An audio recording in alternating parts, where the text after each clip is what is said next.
তাআলা সাহাবীদের কিছু গুণাবলীর কথা উল্লেখ করেছেন।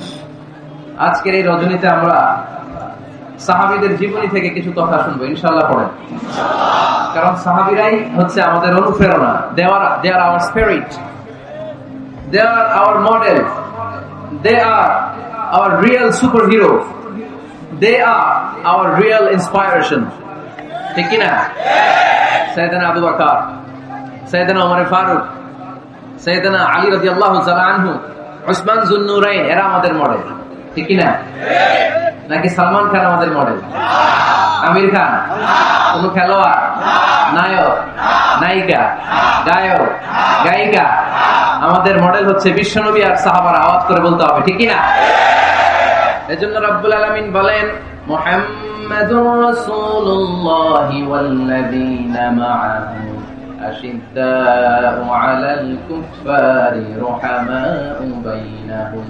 মুহাম্মদ হলো আল্লাহর রাসূল, আর মুহাম্মদ সাল্লাল্লাহু আলাইহি ওয়াসাল্লামের সাথে যারা থাকে তারা কাফেরদের ব্যাপারে বজ্র কঠোর, মুমিনদের ব্যাপারে পুষ্পকমল। সুবহানাল্লাহ পড়েন।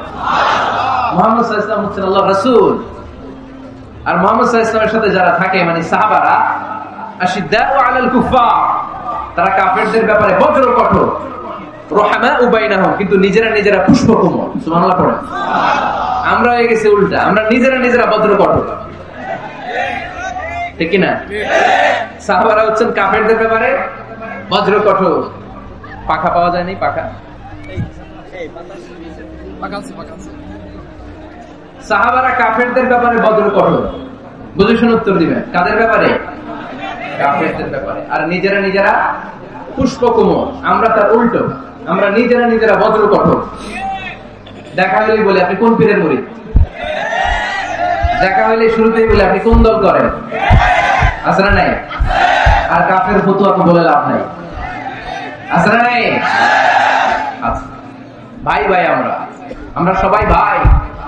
ইন্নামাল মুমিনুনা ইখওয়া ফাসলিহু বাইনা আখাওয়াইকুম। আমরা যে ভাই এটা আমরা ভুলে গেছি। যেখানে ইসলাম আমাদেরকে শিখায় হিন্দুও তোমার ভাই, খ্রিস্টানও আমার ভাই, নাস্তিক গুলাও আমার ভাই। ঠিক কি না?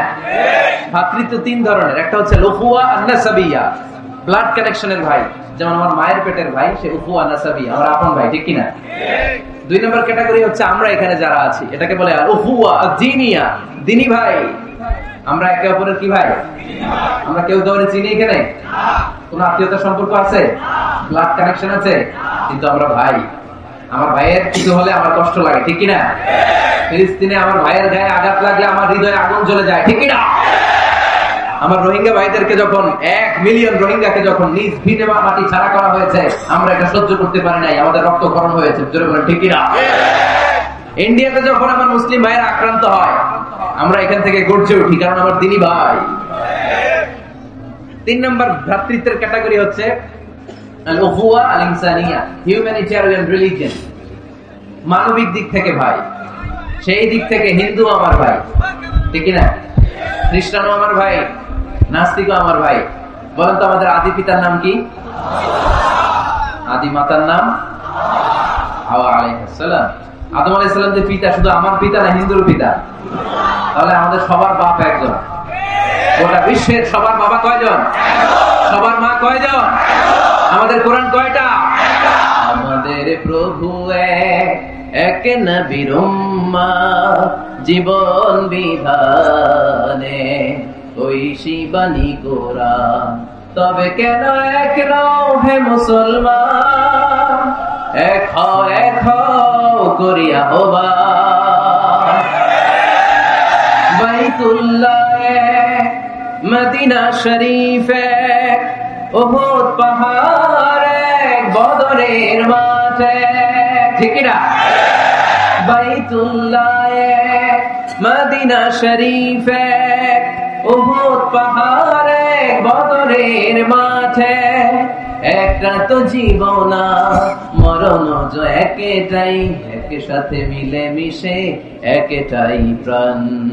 তবে কেন এক নও হে মুসলমান, এক হও করিয়া আহ্বান। পড়েন আমিন। আমরা এক সুতোয় গাথা, এই গোটা মানব সভ্যতার শিকড় এক জায়গায়, আদম আর হাওয়া। তার মানে সবাই ভাই ভাই, চিল্লায় বলে ঠিক না? এই ভেদাভেদ আমরা করেছি, বিভেদের প্রাচীর আমরা বানিয়েছি। আমরা বানিয়েছি তুই কালো আমি সাদা, আমরা বানিয়েছি তুই ব্রাহ্মণ আমি শূদ্র, আমরা বানিয়েছি তুই আরব আমি অনারব। আল্লাহর কাছে কোনো পার্থক্য নাই, সব আল্লাহর গোলাম। চিল্লায় বলেন ঠিক কিনা? এজন্য সাহাবাদের মধ্যে যে অভ্যাসটা ছিল, ট্র্যাডিশন ছিল, রুহামাউ বাইনাহুম, নিজেরা নিজেরা পুষ্প কোমল, এক ভাই আরেক ভাইয়ের জন্য জীবন দিয়ে দিত। মক্কা থেকে মুহাজির সাহাবারা বাড়ি ছেড়ে, ঘর ছেড়ে, পরিবার ছেড়ে, সম্পদ ছেড়ে মদিনায় আসলেন। মদিনাতে তাদের কেউ নাই, এলাকাটাও পরিচিত। বিশ্বনবী বললেন চিন্তার কোনো কারণ নাই, টেনশন করো না।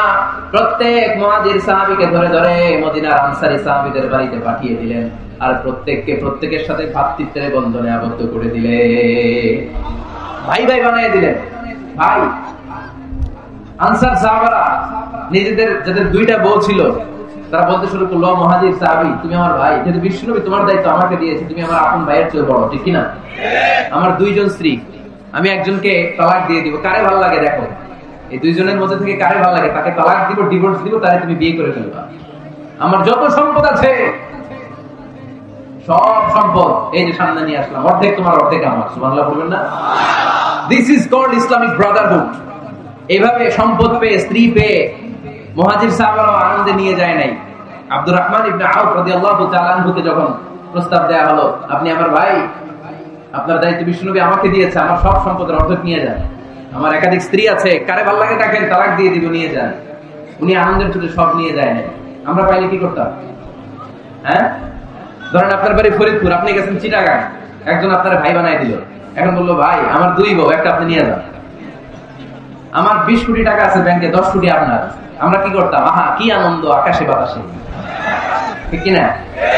আমরা তো মহা খুশি হয়ে যেতাম। আব্দুর রহমান ইবনে আউফ, হোয়াট ইজ দ্য পার্সোনালিটি, কি পার্সোনালিটি, ব্যক্তিত্ব তারা বিলং করতো। উনি বলেছেন দুল্লানি আলা সুক বারাকাল্লাহু ফি মালিকা ওয়া আহলিকা, আল্লাহ তোমার স্ত্রীর মধ্যেও বরকত দেখ, সম্পদেও বরকত দেখ। আমার সম্পদও লাগবে না, স্ত্রীও লাগবে না, শুধু বাজারটা কোথায়, show me the way to market, মদিনার বাজারটা কোথায় দেখায় দাও, আমি ব্যবসা করে নিজেই ধনী হয়ে যাব।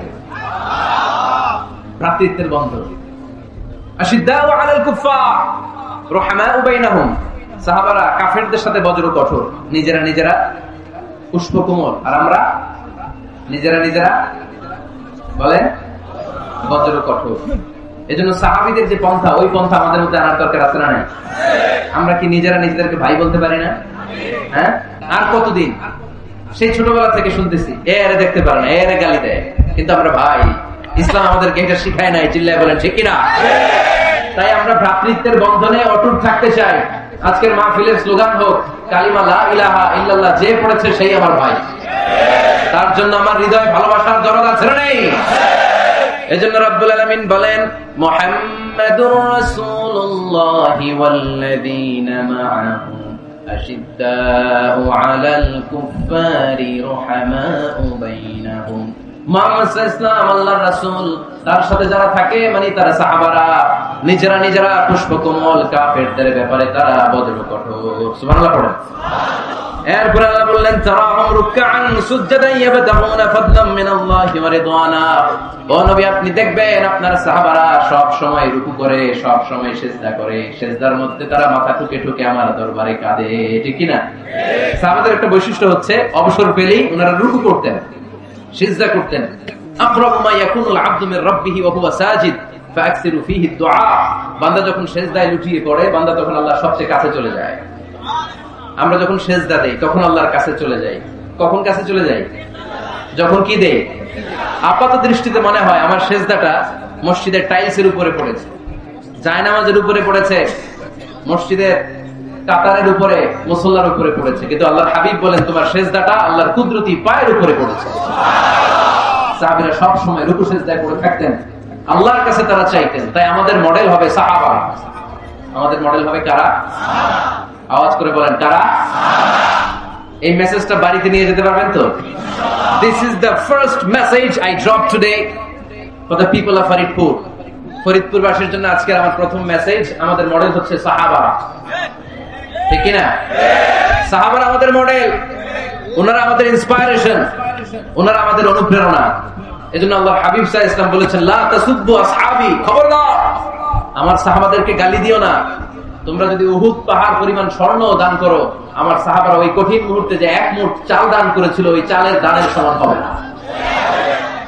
আবার বিশ্বনবী বলতেন, খায়রুল কুরুনি করনি সুম্মা আল্লাযীনা ইয়ালুনাহুম সুম্মা আল্লাযীনা ইয়ালুনাহুম, সবচেয়ে শ্রেষ্ঠ যুগ আমার যুগ, তারপরে আমার সাহাবাদের যুগ, তারপরে তাবিঈদের যুগ। পড়েন সুবহানাল্লাহ।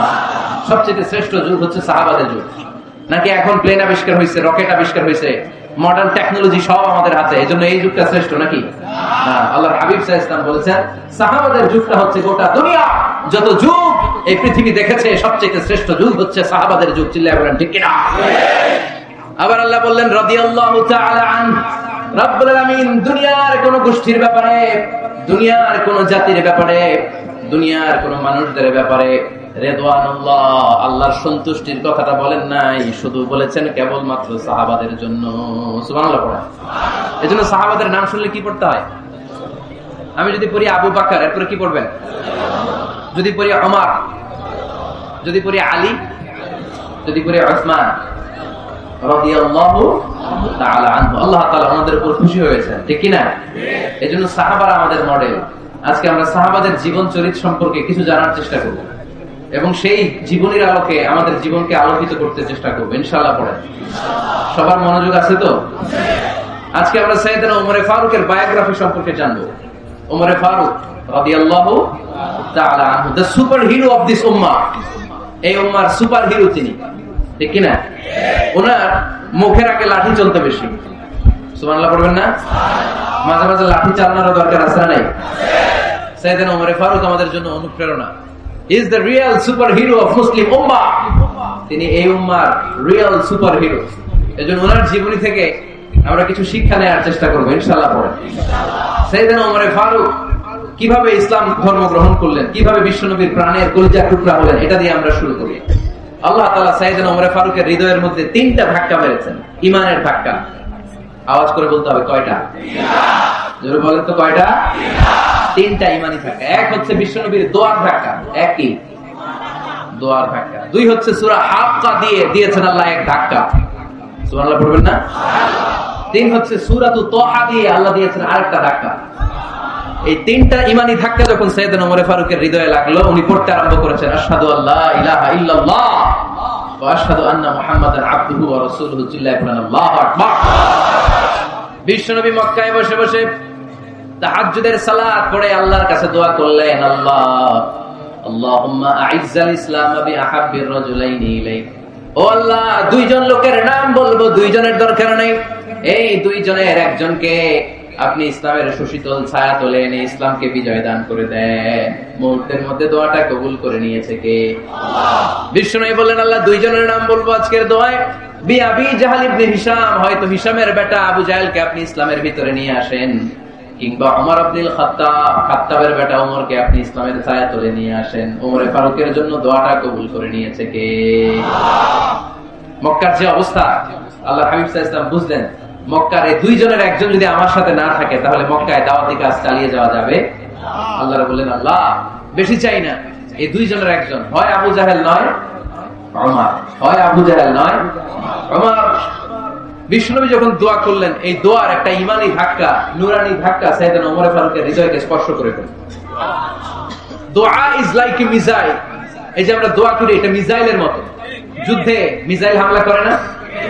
মিসাইল হামলা করার পরে এই মিসাইল লক্ষ্য বস্তুতে যে ভেদ করে, ঠিক কিনা? তেমনি দোয়ার মতো যদি আপনি দোয়া করতে পারেন, আপনি যেই জন্য দোয়া করেছেন ঠিক ওই জায়গায় যে আপনার দোয়া স্পর্শ করে। সুবহানাল্লাহ পড়বেন না? বিশ্বনবীর দোয়ার মাধ্যমে প্রথমে সাইয়েদনা ওমর ফারুকের হৃদয়ে এক ধাক্কা লাগলো। 2 নম্বরে রব্বুল আলামিন সূরাতুল হাক্কা দিয়ে ওমর ফারুকের হৃদয়ের মধ্যে দিলেন এক ধাক্কা। পড়েন আল্লাহু আকবার। কোরআনের ভেতরে সূরাতুল হাক্কা নামে একটা সূরা আছে না নাই? আল হাক্কাতু মাল হাক্কা ওয়া মা আদরাকা মাল হাক্কা। পড়েন আল্লাহু আকবার। বিশ্বনবী যখন দোয়া করলেন, ওই দোয়া যখন সাইয়েদনা ওমর ফারুকের হৃদয় স্পর্শ করলো, সাইয়েদনা ওমর ফারুক সব সময় বিশ্বনবীর ফলো করতে আরম্ভ করলেন। বিশ্বনবী ডানে গেলে লুকিয়ে লুকিয়ে ওমর ফারুক ডানে যায়, বিশ্বনবী বায়ে গেলে লুকিয়ে লুকিয়ে ওমর ফারুক বায়ে যায়। বিশ্বনবী একবার মসজিদুল হারামে যে নামাজ পড়তে শুরু করলেন, ওমর ফারুক তখন বিশ্বনবীর পিছু পিছু ছদ্মবেশে পেছন থেকে যে বিশ্বনবী কিভাবে নামাজ পড়ে দেখতে শুরু করলেন। বিশ্বনবী ইন দা মিন টাইম এশারা নামাজে আল হাক্কাতুম আল হাক্কা তেলাওয়াত শুরু করে দিলেন। আল হাক্কাতুম আল হাক্কা তেলাওয়াত শুরু করে দিলেন। তেলাওয়াত করতে করতে বিশ্বনবী যখন তেলাওয়াত করতেছে, ওমর ফারুক এরকম দুলতেছে আর মজা পাচ্ছে। ওমিয়া বিশ্বনবীর কণ্ঠ বুঝে আমার মতো কণ্ঠ, আপনার মতো কণ্ঠ, আহমদ বিন ইউসুফের কণ্ঠ, আব্দুল বাসিতের কণ্ঠ না। বিশ্বনবীর গলায় যে কি সুরের ঝংকার আল্লাহ দিয়েছেন, কি সুরের লহরী আল্লাহ দিয়েছেন, একবার যে শুনতো পাগল হয়ে যেত। আল্লাহু আকবার। বিশ্বনবী সূরা হাক্কা মন্ত্রমুগ্ধ তেলাওয়াতে, মন্ত্রমুগ্ধ সুর দিয়ে, মন্ত্রমুগ্ধ কণ্ঠ দিয়ে তেলাওয়াত করতে লাগলেন। এশার সালাতে ওমর ফারুক বলতে লাগলেন। ওমর ফারুক যত শুনেন অবাক হয়ে যায়, যত শুনেন অবাক হয়ে যায়, যতই শুনে অবাক। কিরে, কারণ তিনি আরবি ভাষা বুঝতেন। এত সুন্দর শব্দের গাঁথনি, এত প্রাঞ্জল বর্ণনা, এত সুন্দর অন্তমিল, এটা কবিতা না হয়ে পারে না। উনি মনে মনে ভাবলেন এটা মনে হয় কবিতা। It might be poem, it could be poem. Muhammad মনে হয় কবি হয়ে গেছে, তার কাব্য প্রতিভা দিয়ে সে এটা বানিয়েছে। তা না হলে এত সুন্দর কথা এটা কবিতা না হয়ে পারে। ইন দ্য মিন টাইম বিশ্বনবী কিন্তু দেখতেছে না যে পেছনে ওমর। বিশ্বনবী তেলাওয়াত করছিলেন। ইন দ্য মিন টাইম বিশ্বনবী পড়ছিলেন ওমা হুয়া বিকাউলি শাইরিন কলিলাম মা তুমিনুন। এই আয়াতের অর্থ হলো এটা কোনো কবির কথা নয়, খুব অল্প সংখ্যক লোকই তোমরা ঈমান আনো। সুবহানাল্লাহ পড়ো। এটাকে বলে কোইনসিডেন্ট। কোইনসিডেন্ট হুট করে অনেক সময় মিলে যায়, যায় কি যায় না? আপনি একজনের কথা ভাবতেছেন, বাজারে গেলেন, বাজারে যেই দেখেন ওই লোকটা দাঁড়ায় আছে, এরকম হয় কি হয় না? কোইনসিডেন্ট। ওমর ফারুক মনে মনে যেটা ভাবতেছে ওই কথা দিয়ে বিশ্বনবী তেলাওয়াত করতেছে। আল্লাহু আকবার। বিশ্বনবী যে আয়াত তেলাওয়াত করছিলেন, আয়াতের অর্থ হলো এটা কোনো কবির বানানো কবিতা না, খুব অল্প সংখ্যক লোকই তোমরা ঈমান আনো। ওমর ফারুক আটকে উঠলেন, থমকে দাঁড়ালেন। ঘটনা কি? আমি মনে মনে ভাবলাম কি এত সুন্দর কথা, এটা তো মানুষের কথা হতে পারে না, এটা নিশ্চয়ই কবিতা, কবির কথা। কিন্তু মুহাম্মদ এখন আবার পড়তেছে ওমা হুয়া বিকাউলি শাইর, এটা কোন শায়েরের কবির কথা নয়। কলিলাম মা তুমিনুন, অল্পই তোমরা ঈমান আনো। তার মানে আমার মনে যা চলে মুহাম্মদ এটা টের পায়। মুহাম্মদ গণক, নাউজুবিল্লাহ পড়বেন না? মুহাম্মদ অনেক বড় মাপের একজন গণক। মানুষের হৃদয়ে কি চলে, মনে মনে কি ভাবে, মুহাম্মদ না দেখেও বলে দিতে পারে। ইন দা মিন টাইম বিশ্বনবী পরের আয়াতে পড়লেন ওয়ালা বিকাউলি কাহিনিন কলিলাম মা তাযাক্কারুন। এই আয়াতের অর্থ হলো এটা কোনো গণকের বানানো গণনা নয়, খুব অল্প সংখ্যক লোকই তোমরা উপদেশ হিসেবে এটাকে মানো। সুবহানাল্লাহ পড়ো। এবার আর ওমর ফারুকের সহ্য হয় না, কি আজীব তামাশা। প্রথমে মনে করলাম কবিতা, মুহাম্মদ কই কবি না, সে কবি না, এটা কবিতা না। তারপর ভাবলাম সে গণক, সে আয়াত পরে পরে বলে দিল এটা গণনা নয়। তাহলে এটা কি? এটা কি কবিতাও না, গণনাও না, তাহলে এটা কি? বিশ্বনবী তখন বললেন তানজিলুম মির রাব্বিল আলামিন। সুবহানাল্লাহ পড়েন। পরের আয়াত ছিল তানজিলুম মির রাব্বিল আলামিন। এটা দুনিয়ার কোনো কবির বানানো কবিতা না, এটা কোনো গণকের গণনা না, এটা কোনো সাহিত্যিকের বানানো সাহিত্য নয়, এটা মহাবিশ্বের পরিচালক রব্বুল আলামিনের কাছ থেকে পাঠানো কিতাব কোরআন। সূরা হাক্কার ধাক্কায় ওমর ফারুক কাইত। প্রথমে ধাক্কাটা লাগলো যে দোয়া।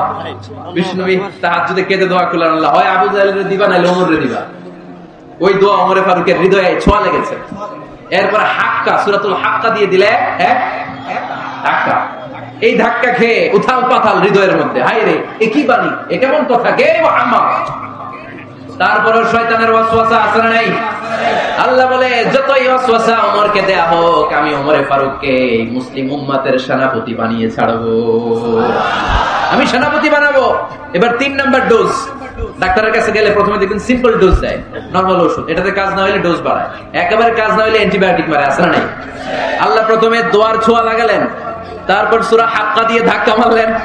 এরপরে রব্বুল আলামিন বলেন এবার 3 নাম্বার ডোজ, সূরা তাহা দিয়ে আমি তোমার হৃদয়টারে উজালা বানায় দেব রে ওমর। শয়তান ওদিক দিয়ে ওয়াসওয়াসা, খেলা দুই দিক থেকে চলতেছে। আল্লাহ তাআলা হেদায়েতের রাস্তায় টানছে, শয়তান জাহান্নামের দিকে টানছে। ঘোষণা দেয়া হলো মক্কায়, মুহাম্মদের মাথা কেটে এনে দিলে এত এত স্বর্ণ মুদ্রা দেয়া হবে। ওমর ফারুক রাজি হয়ে গেলেন, নাঙ্গা তলোয়ার নিয়ে বিশ্বনবীর মাথা কাটার জন্য ছুটলেন। নাউজুবিল্লাহ পড়বেন না? বনু জাহরা গোত্রের এক লোক বলে, আইনা ইয়া ওমর, কই যাও? মুহাম্মদের মাথা কাটতে যাই। আরে মুহাম্মদের মাথা কাটতে যাও? তোমার বোন ফাতিমা বিনতে খাত্তাব আর তোমার বোন জামাই সাঈদ কদ সাবা, এরা তো ধর্ম ত্যাগ করে ফেলছে। এটা তো আমাদের ধর্ম ত্যাগ করে মুহাম্মদের ফলোয়ার হয়ে গেছে। আগে ওমর ঘর সামলাও, পরে মুহাম্মদের মাথা কাটতেছে। ওমর ফারুক অবাক হয়ে গেলেন, তলোয়ার নিয়ে বিশ্বনবীর দিকে না যেয়ে নিজের বাড়ির দিকে চলে গেলেন। বিশ্বনবীর আপন বোন ফাতিমা বিনতে খাত্তাব, বোন জামাই সাঈদ আর খাব্বাব রাদিয়াল্লাহু তাআলা আনহু তিনজন মিলে সূরা তাহা তেলাওয়াত করছিলেন। পড়েন সুবহানাল্লাহ। মক্কায় লুকিয়ে লুকিয়ে দাওয়াত হতো। খাব্বাব রাদিয়াল্লাহু তাআলা আনহু একটা চামড়ার ফলকের মধ্যে সূরা তাহার কয়েকটা আয়াত এনে ওমর ফারুকের বোন আর বোন জামাইকে শিক্ষা দিচ্ছে, ট্রেনিং দিচ্ছে। সুবহানাল্লাহ পড়েন। লুকিয়ে লুকিয়ে ওমর ফারুক যখন ঘরে চলে আসলেন, এরা তটস্থ হয়ে গেল। সাইয়েদনা খাব্বাব বিছানার তলায় লুকিয়ে গেলেন। ওমর ফারুক বললেন, দরজা খোলো। ফাতিমা বিনতে খাত্তাব দরজা খোলার পরে নির্মম ভাবে সাইয়েদনা ওমর রাদিয়াল্লাহু তাআলা আনহু বোনের গায়ে আঘাত শুরু করে দিল। বোন জামাইকে আহত করতে শুরু করলো আর বলতে শুরু করলো, তোরা পাগল হলি কেন? কি আছে ওই মুহাম্মাদের মধ্যে? কি জাদু নিয়ে এসেছে? সে যাই বলে লোকজন পাগল হয়ে যায়, সবাই তার উপর কালিমা পড়ে ঈমান এনে ফেলে। কি এমন জিনিস তোদের কাছে আছে যেটা দেখে মুহাম্মদকে তোরা ভালোবাসলি? কি আছে? কি পড়তেছিলি আমারে দেখা। ফাতেমা বলে, ইন্নাকা রিজসুন লা ইয়ামাসসুহু ইল্লাল মুতাহহারুন। আমার ভাই ওমর, তুমি নাপাক। তুমি কি? লা ইয়ামাসসুহু ইল্লাল মুতাহহারুন, পবিত্রতা অর্জন না করে এই কোরআন ধরা যায় না। সুবহানাল্লাহ পড়েন। ওমর ফারুক গোসল করে আসলেন, কারণ ধাক্কা তো আগে কয়েকটা খাইছে। কথা বুঝেন নাই বোধহয়? প্রথমে দোয়ার ধাক্কা, পরে কোন সূরা দিয়ে ধাক্কা? হাক্কা দিয়ে ধাক্কা। 3 নম্বরে এখন আরেকটা ধাক্কা খাবে। গোসল করে আসলেন। ফাতিমা বিনতে খাত্তাব বললেন, গোসল যখন করে এসেছেন, এই নেন। ওমর ফারুক এবার চামড়ার কাপড়ের মধ্যে সূরা তাহার প্রথম আয়াতের দিকে নজর করলেন। নজর করেই কোরআনের প্রেমে পড়ে গেলেন। পড়েন সুবহানাল্লাহ। ওমর ফারুক পড়তে আরম্ভ করলেন, তাহা মা আনজালনা আলাইকাল কুরআনা লিতাশকা ইল্লা তাযকিরাতান লিমান ইয়াখশা তানজিলাম মিম্মান খালাকাল আরদা ওয়াস সামাওয়াতিল উলা। সুবহানাল্লাহ পড়েন। উনি পড়তে আরম্ভ করলেন, তাহা মা আনজালনা আলাইকাল কুরআনা লিতাশকা, এই কোরআনকে আমি তোমাদের হতভাগ্য জাতি হিসেবে দুনিয়ায় থাকার জন্য পাঠাই নাই। এটা রব্বুল আলামিনের পক্ষ থেকে এসেছে। যারা রবকে ভয় করে তাদের জন্য আছে উপদেশ। যিনি আকাশ বানিয়েছেন, জমিন বানিয়েছেন, ওই আল্লাহ তাআলা নিজেই এই কোরআন পাঠিয়েছে। আওয়াজ করে পড়তে হবে, আল্লাহু আকবার। উনি খুব ভালো আরবি জানতেন। সূরা তাহা পড়ার পরে আর ধৈর্য ধারণ করতে পারে না। ওমর ফারুক ছোট্ট বাচ্চার মতো কান্না শুরু করে দিলেন। আল্লাহু আকবার। সূরা তাহাটা হাতে নিয়ে, তলোয়ারটা হাতে নিয়ে বিশ্বনবীর দিকে ছুটতে আরম্ভ করলেন। আইনা মুহাম্মদ, কোথায় মুহাম্মদ? তোমরা আমাকে মুহাম্মাদের কাছে নিয়ে চলো। বিশ্বনবী তখন সাফা পাহাড়ের পাদদেশে দারুল আরকাম ইবনে আলকামের ঘরে লুকিয়ে লুকিয়ে কোরআনের দাওয়াত দিতেন। ওমর ফারুককে পাগলের মতো ছুটে আসতে দেখে বিশ্বনবীর চাচা হামজা ইবনে আব্দুল মুত্তালিব বলল, নবী আপনি পালান। ওই যে খাত্তাবের বেটা ওমর আপনাকে অপমান করার জন্য, আক্রমণ করার জন্য তেরে এসেছে। সাহাবীরা বললেন, নবী আপনি পালিয়ে যান, আমরা সামাল দেব। বিশ্বনবী বললেন, না আমি পালাবো না, বরং তোমরা সরে যাও।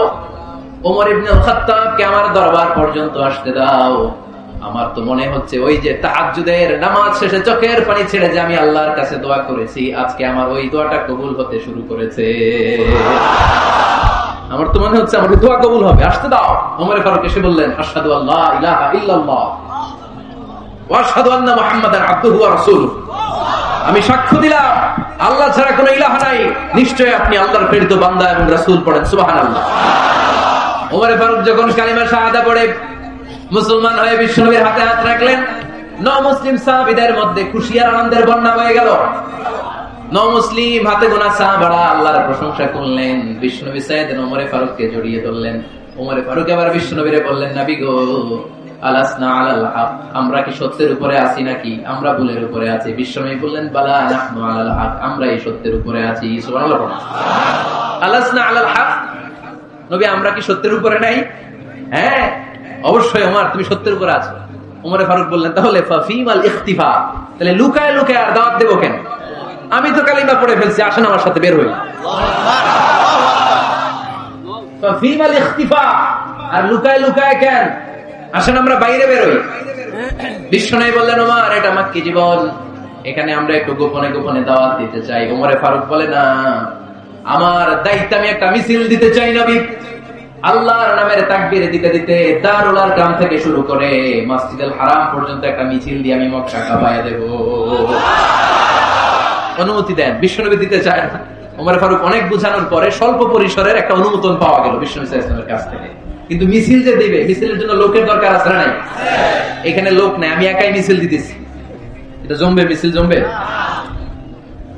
খুঁজে উনি 11 জন মুসলিম সাহাবা পেলেন। কয়জন? ওমর ফারুক বললেন 11 জনই শহীদ। এই 11 জন নিয়ে আমি আল্লাহর নামের তাকবীর দিব। 2 লাইন করলেন। কয় লাইন? 2 লাইন। পেছনে 6 জন, আর এই লাইনের নেতা বানালেন বিশ্বনবীর চাচা হামজাকে রাদিয়াল্লাহু তাআলা আনহু। আর সামনে 5 জন, তার আগে দাঁড়ালেন উনি নিজেই। তাহলে 6 6 12। বললেন এই 2 লাইনই আমরা তাকবীর দিতে দিতে, বেশি না, এই দারুল আরকামের ঘর থেকে, আপনারা জানেন যে সাফা মারওয়া এখন যে সাই হয়, এই সাফার পাদদেশে ছিল দারুল আরকামের ঘর। উনি বললেন এখান থেকে ওই যে কাবার গিলাফ দেখা যায়, কাবার গিলাফ পর্যন্ত আমরা এই তাকবীর নিয়ে ওখানে যাব। সুবহানাল্লাহ পড়বেন না? ওখানে উনি দাঁড়িয়ে ছোট্ট একটা ভাষণ দিয়েছিলেন। উনি বলেছিলেন, মান আরাদা আন তাসকুলা উম্মু ওয়া ইয়াতামা ওয়ালাদু ওয়া তারমিলা যাওজাতুহু ফালিয়াসুদ্দানি। খেয়াল করে শুনেন, কান দুইটা খরগোশের কানের মতো খাড়া করেন। উনি এক বাক্যের একটা ভাষণ দিলেন। ভাষণ দিতে জানলে বড় ভাষণ দেওয়া লাগে না। এক বাক্যের ভাষণ দিয়ে গোটা বিশ্বকে ঝাঁকুনি মারা যায়। চিল্লায় বড় ঠিক কিনা? ওমর ফারুক এক বাক্যের একটা ছোট্ট ভাষণ দিলেন। মান আরাদা আন তাসকুলা উম্মু, কে আছো মায়ের এই মক্কায়, কে আছো মায়ের বুক খালি করতে চাও? আল্লাহু আকবার। ইয়াতামা ওয়ালাদু, কে আছো বাচ্চাগুলোরে, নিজের সন্তানগুলোরে এতিম বানাতে চাও? কে আছো তারমিলা যাওজাতুহু, নিজের স্ত্রীকে বিধবা বানাতে চাও? ফালিয়াসুদ্দানি, বুকের পাটা থাকলে আমি ওমর রে থামাও। ফালিয়াসুদ্দানি, দেখি মক্কায় কার এত বড় বুকের পাটা। কে আছো মায়ের বুক খালি করতে চাও, সন্তান এতিম বানাতে চাও, স্ত্রীকে বিধবা বানাতে চাও? ফালিয়াসুদ্দানি, পারলে আমারে ঠেকাও। এই বলে উনি আল্লাহু আকবার, আল্লাহু আকবার, আল্লাহু আকবার বলে স্লোগান শুরু করে দিলেন। এক এক স্লোগানে মক্কার মরুজমিন থারথার করে কাঁপতে আরম্ভ করল। এই মিছিল মক্কার কেউ দেয়। মিছিলের আওয়াজ শুনে আবু জাহেল বাইরিস, উতবা বাইরিস, শাইবা, ওয়ালিদ ইবনে মুগীরা সব বের হয়েছে। কিরে, আমার এলাকায় এত বড় স্লোগান, কার এত সাহস? বের হয়ে দেখে মিছিলের সামনে ওমর। ওমরে দেখে দিছে এক দৌড়। কারণ ওমরে ফারুককে থামানোর মতো বাপের বেটা মক্কায় দ্বিতীয়টা কেউ ছিল না। আওয়াজ করে বলেন ঠিক কিনা? ওমরে ফারুক আল্লাহু আকবার, আল্লাহু আকবার বলে স্লোগান দিতে দিতে মসজিদুল হারামের ভেতরে ঢুকে গেল। কাবার গিলাফ ধরার পরে সেদিন মিছিল থেমেছে। ওই আল্লাহর নামের স্লোগান সেদিন কেউ থামাতে পারে নাই, কিয়ামত পর্যন্ত কেউ থামাতে পারবে না। চিল্লায় বলো ঠিক কিনা?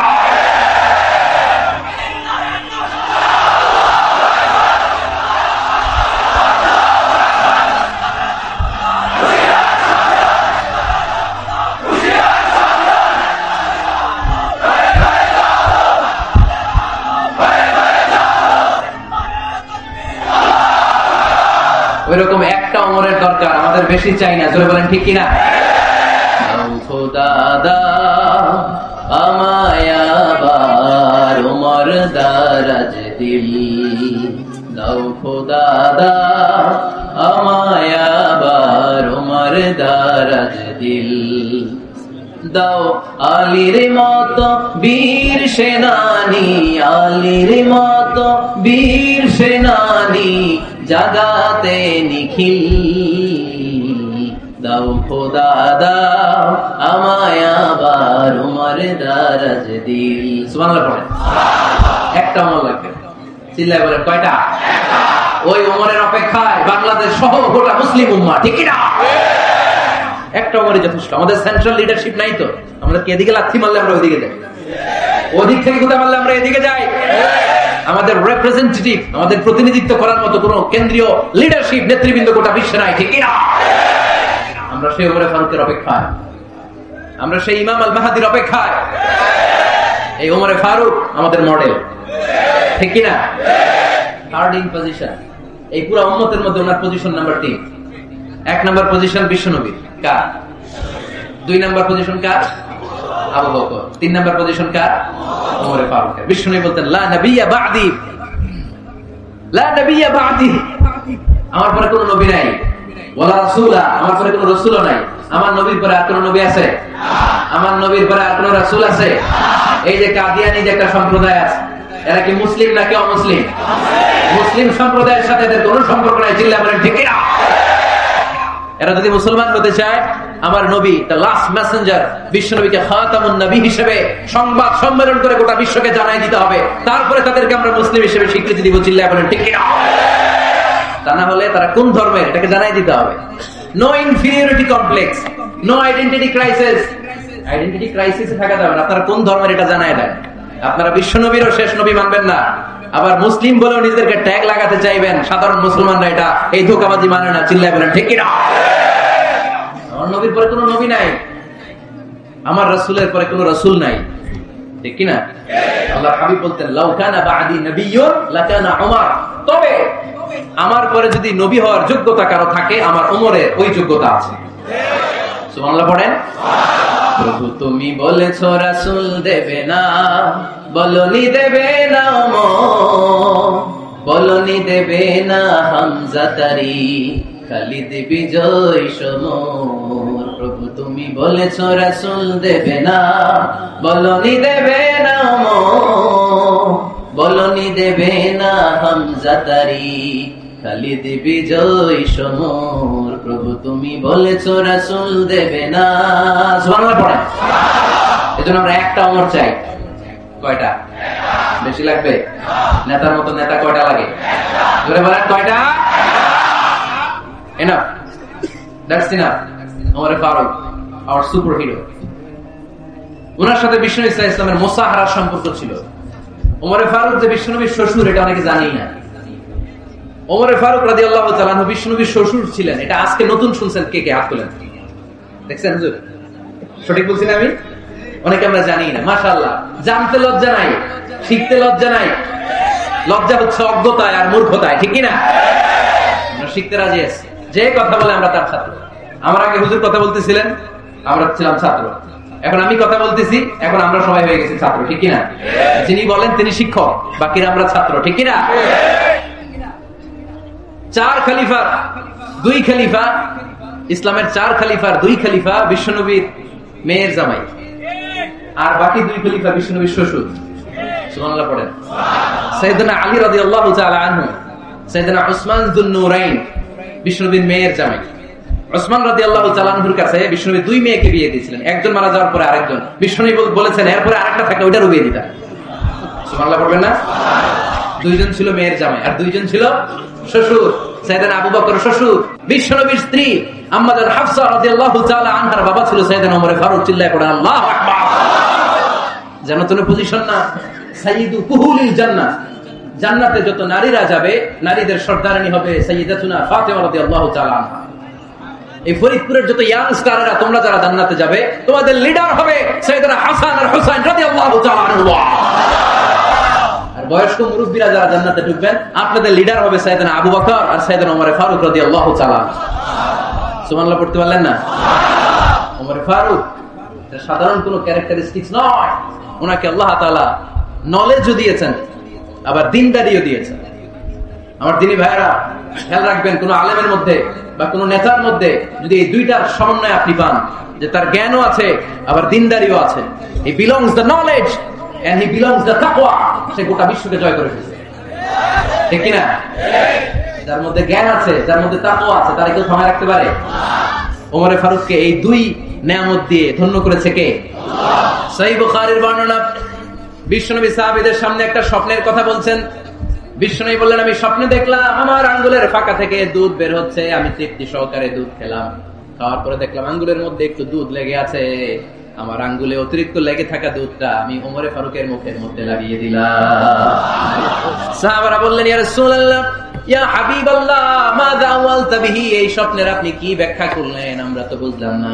বিশ্বনবী বললেন, আওয়ালতু বিহি আল ইলম, আমি এই দুধ দিয়ে জ্ঞানের ব্যাখ্যা করেছি, কারণ ওমরকে আল্লাহ যেই জ্ঞান দিয়েছে গোটা বিশ্বের কাউকে এত জ্ঞান দেয় না। এজন্য স্বপ্নে যদি কেউ দেখেন যে আপনি দুধ খাচ্ছেন, তার মানে আল্লাহ তাআলা আপনার জ্ঞান বাড়ায় দিবেন।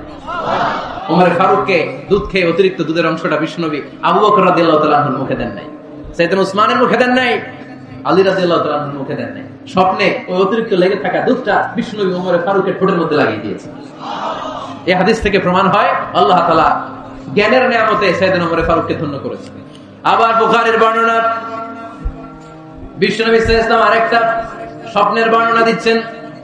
তিনি বললেন, তোমাদের সবাইকে স্বপ্নে আমার সামনে দাঁড় করানো হলো। আমি দেখলাম তোমাদের কারো জুব্বা নাভি পর্যন্ত, কারো জুব্বা হাঁটু পর্যন্ত, কারো জুব্বা টাকনু পর্যন্ত। ওমরে ফারুককে যখন স্বপ্নে আমার সামনে দাঁড় করিয়ে দেয়া হলো, আমি দেখলাম ওমরের জুব্বা এত লম্বা, ওমর টেনে হিচড়ে তার জুব্বা নিয়ে সামনে হেঁটে যাচ্ছে। সাহাবারা বললেন, ফামাযা আওয়ালতা বিহি ইয়া রাসূলুল্লাহ, ও আল্লাহর রাসূল, এই স্বপ্ন দিয়ে আপনি কি বোঝাতে চাইলেন? আমরা কিছু বুঝলাম না। বিশ্বনবী বললেন, আওয়ালতু বিহি আদ-দীন, আমি এই হাদিসের দ্বারা দ্বীনের ব্যাখ্যা করলাম। যার জামা যত লম্বা তার দ্বীনদারি তত বেশি। সুবহানাল্লাহ, আসতে পড়েন। স্বপ্নে দেখলেন কোন সাহাবীর জুব্বা নাভি, কোন সাহাবীর হাঁটু, কারোটা টাকনু, কিন্তু ওমর ফারুকের জুব্বা এত লম্বা, ইয়াজুরু সাওবাহু, তিনি তার জুব্বা টেনে হিচড়ে যাচ্ছেন। বিশ্বনবী বললেন, এটা দ্বারা আমি দ্বীন, আমি তাকওয়া, দ্বীনদারি, তাকওয়া এটার ব্যাখ্যা করেছি। তার মানে ওমর ফারুকের তাকওয়ার সামনে সব তাকওয়া পানি হয়ে যাবে। কোন সুবহানাল্লাহ। আল্লাহ তাআলা সাইয়েদনা ওমর ফারুককে দ্বীনের জ্ঞান দিয়েছেন, তাকওয়া দিয়েছেন। যুবক ভাইরা, যাকে আল্লাহ তাআলা দ্বীনের জ্ঞান দেয়, যাকে আল্লাহ তাআলা তাকওয়ার এই গুণ দিয়ে সমৃদ্ধ করে, তার জন্য গোটা বিশ্বের সব দরজাগুলোকে ওপেন করে দেয় কে? কত বড় মুত্তাকি ছিলেন সাইয়েদনা ওমর ফারুক। মদিনার সমাজে কয়জন মুনাফিক ছিল বিশ্বনবী ছাড়া কেউ বলতে পারতেন না। বিশ্বনবী কোন সাহাবীকে মুনাফিকদের লিস্ট দিয়ে যান নাই, একজন সাহাবী ছাড়া। দেখি কেউ বলতে পারেন কি ওই সাহাবীর নাম? কি নাম? হুযায়ফা ইবনুল ইয়ামান রাদিয়াল্লাহু তাআলা আনহু। উনাকে বলা হতো সাহিবু সিররি রাসূলিল্লাহ, আল্লাহ রাসূল সাল্লাল্লাহু আলাইহি ওয়াসাল্লামের গোপন তথ্যের ধারক বাহক। সুবহানাল্লাহ বলবেন না? বিশ্বনবী ইন্তেকালের আগে মদিনার সমাজে মোট কয়জন মুনাফিক আছে এই তথ্য আবু বকরকে বলেন নাই, ওমর রাদিয়াল্লাহু তাআলা আনহুকে বলেন নাই, উসমান রাদিয়াল্লাহু তাআলা আনহু, আলী রাদিয়াল্লাহু তাআলা আনহু, আশারাতুল মুবাশশিরিন বিল জান্নাহ কোন সাহাবীকে বলেন নাই। শুধুমাত্র কেবলমাত্র একমাত্র হুযায়ফা ইবনুল ইয়ামান রাদিয়াল্লাহু তাআলা আনহুর কাছে মুনাফিকদের লিস্টে বিশ্বনবী দিয়ে দিয়েছে। সুবহানাল্লাহ। মদিনায় কারা কারা মুনাফিক কেউ জানতো না হুযায়ফা ছাড়া। কে ছাড়া? নামটা আজকে মুখস্থ করেন, যাতে অন্য কোনো ওয়াজে কেউ জিজ্ঞেস করলে বলতে পারেন। মুনাফিকদের লিস্ট যে সাহাবীর কাছে বিশ্বনবী দিয়ে গিয়েছিলেন, সাহাবীর নাম কি? নাম? নামটা কেমন লাগে? ভালো লাগে? অনেকে আমাদের জিজ্ঞেস করে, হুজুর আমার ছেলে হবে আগামী মাসে, একটা নাম দেন। নাম দিয়ে দিলাম হুযায়ফা। যাদের হবে ছেলে, এলাকায় যাদের নেক্সট কয়েক মাসে ছেলে হবে, খালি হুযায়ফা চলবে। কি চলবে? ভাল লাগে? নামটা ভাল লাগে? রাইখেন, অনেক সুন্দর নাম। উনি জানতেন মুনাফিক কারা। দেখেন ওমর ফারুকের তাকওয়ার লেভেলটা কত হাই। ওমর ফারুক একদিন হুযায়ফা রাদিয়াল্লাহু তাআলা আনহুর কাছে গেলেন, যে বললেন, হুযায়ফা, বিশ্বনবী ইন্তেকালের আগে মুনাফিকদের নামের লিস্টটা কারো কাছে দেয় নাই, আমার জানা নাই, সাইয়েদনা আবু বকরের জানা নাই, কোন সাহাবীর জানা নাই, তুমি ছাড়া। আমি তোমার কাছে জানতে চাই, আমি ওমরের নামটা ওই মুনাফিকদের খাতায় আছে কিনা আমার একটু বলো। আমার ওমরের নামটা ওই মুনাফিকদের লিস্টিতে একটু আছে কিনা, নামটা একটু বলো। যদি থাকে আমি ভালো হয়ে যাব। আমি নেফাকি দূর করে পাক্কা মুমিন হতে চাই। আমার নাম যদি মুনাফিকের লিস্টে থাকে আমি তো শেষ। হুযায়ফা চোখের পানি ছেড়ে দিয়ে বলে, আমিরুল মুমিনিন, কেমন প্রশ্ন করলেন আপনি? আপনি বিশ্বনবীর শ্বশুর, এই উম্মতে আপনার পজিশন 3 নাম্বার। আপনারে মুনাফিকরা ভয় পায়, শয়তান আপনারে ভয় পায়।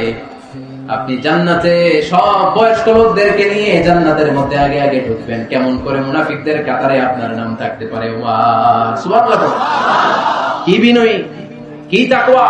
হুযায়ফাকে যে ধরতেন, হুযায়ফা একটু বলো না আমার নামটা মুনাফিকদের লিস্টে আছে কি? ওমর ফারুকের যদি এই টেনশন থাকে যে আমি মুনাফিক হয়ে গেলাম কিনা, আমাদের এই টেনশন থাকার দরকার আছে না?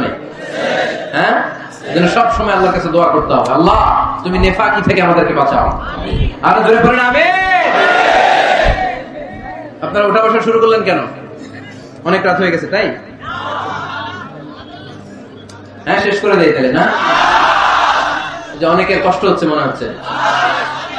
হ্যাঁ, এক নম্বরে যাচ্ছে এটা সব মুখস্থ দেখি। হ্যাঁ, 1 নাম্বার, 2 নাম্বার, 3 নাম্বার। 1 নাম্বার হইল পেশাবখানা, 2 নাম্বার পায়খানা, 3 নাম্বার নাকি এটা?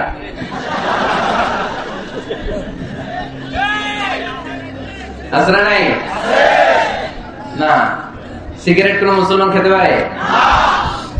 সিগারেট হয় টোবাকো প্ল্যান্টস থেকে, তামাক পাতা। ফরিদপুরে চাষ হয় নাকি? হয়। কোন থানায় হয় বেশি? হ্যাঁ, তামাক ক্ষেত যারা দেখছেন কোন বেড়া লাগানো লাগে? কারণ ছাগলও মুখ দেয় না। যেটা ছাগলে খায় না এটা কোন মুমিন বান্দা খাইতে পারে? খান কেন এগুলো পচা জিনিস? হ্যাঁ, এই পৃথিবীতে বিড়ি আর সিগারেটই একমাত্র খানা যেটা টয়লেটে ঢুকে খাওয়া যায়, তাই না? পৃথিবীতে সিগারেট আর বিড়ি একমাত্র খাবার। রাগ করবেন না যারা খান, রাগ করেন না। একটু কমন সেন্সটা কাজে লাগানোর জন্য, চিন্তার জন্য বলতেছি। এটাই পৃথিবীর একমাত্র খাবার যেই খাবারের গায়ে এই খাবারের বদনাম লেখা থাকে। স্মোকিং কজেস ক্যান্সার, ধূমপান কর্কট রোগের কারণ, ধূমপান স্বাস্থ্যের পক্ষে ক্ষতিকারক লেখা থাকে না? আচ্ছা ধরেন ফরিদপুরে একটা কোম্পানি নতুন চানাচুর বের করছে, ওই চানাচুরের গায়ে লেখা এই চানাচুর খাওয়ার 1 ঘন্টার মধ্যে বমি শুরু হবে আর ডায়রিয়া হবে। খাবেন? কি কইবেন? তুই খা। দোকানদারে কি কইবেন? তুই খা, তোর বমি হোক, তোর 14 গোষ্ঠীর ডায়রিয়া হোক, আমি টাকা দিয়ে এগুলো কিনবো না, ঠিক কিনা? কারণ এই প্রোডাক্টের গায়ে এই প্রোডাক্টের বদনাম লেখা, আমরা কিনবো কেন? কিন্তু সিগারেটের উপরে সিগারেটের বদনাম লেখা থাকার পরও আমরা খাই, টয়লেটে বসে খাই। এটার মধ্যে একটা পয়জন আছে, এটাকে বলে স্লো পয়জন, নিকোটিন। এটা আপনার লাং, ফুসফুসকে শেষ করে দিবে, স্লো পয়জন। সিগারেট খাওয়া অনেকটা আত্মহত্যার শামিল।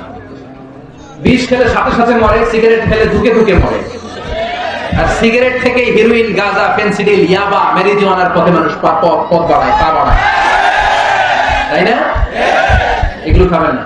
ওয়ালা তুলকু আইদিকুম ইলা তাহলুকা, নিজে নিজেকে স্বেচ্ছায় ধ্বংসের দিকে ঠেলে দিও না। জীবনটা অনেক সুন্দর, জীবনটা অনেক রঙিন, আল্লাহ দেয়, জীবনটাকে উপভোগ করার দরকার আছে না নাই? এই জন্য সিগারেটকে এই ফরিদপুরের প্রোগ্রাম থেকে আমরা আজকে নো বলে দিলাম। কি বলে দিব? আওয়াজ করে সবাইকে আমরা সবাই একসাথে বলবো, সিগারেটকে কি বললাম?